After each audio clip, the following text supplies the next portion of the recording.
बघा, एका रकमेचे 2 वर्षाचे सरळ व्याज 1000 रुपये व चक्रवाढ व्याज 1050 रुपये आहे, तर व्याजाचा दर किती? प्रश्न सोडवण्यासाठीचं एक सूत्र.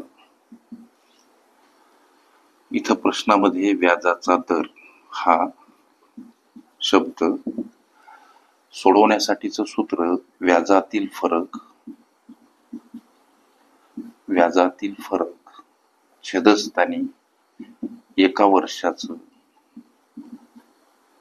सरळ व्याज आणि सूत्रासोबत गुणिला काय, तर 100. लक्ष द्या. आता व्याजातील फरक म्हणजे 2 वर्षाचं चक्रवाढ व्याज, गणित म्हणते 1050. 2 वर्षाचं सरळ व्याज 1000, ही वजाबाकी काय हो, 50 रुपये. हा झाला व्याजातील फरक.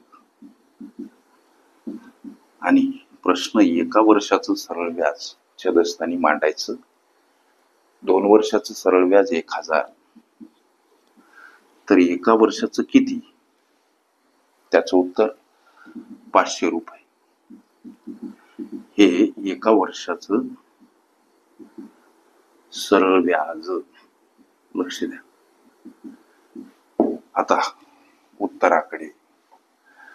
व्याजदर हा प्रश्न, व्याजातील फरक 50, एका वर्षाचं सरळ व्याज 500 सर, सूत्रासोबत गुणिला 100 घ्या. या शून्यासाठी हा शून्य, या शून्यासाठी हा शून्य घालवा. आता 5 आणि इकडं 10. 5 ला 5 खाल्ला सर, म्हणजे 10% हा तो व्याजदर. आणि हे या प्रश्नाचं उत्तर पर्याय क्रमांक बी मध्ये हे दर्शवलेलं आहे. ओके. सरळ व्याज चक्रवाढ व्याजातील फरक ही माझी प्लेलिस्ट अवश्य बघा. त्यामध्ये विविध स्पर्धकांनी विविध अंगांनी विचारल्या संभाव्य अशा असंख्य प्रश्नांचा सराव तुम्हाला करता येईल.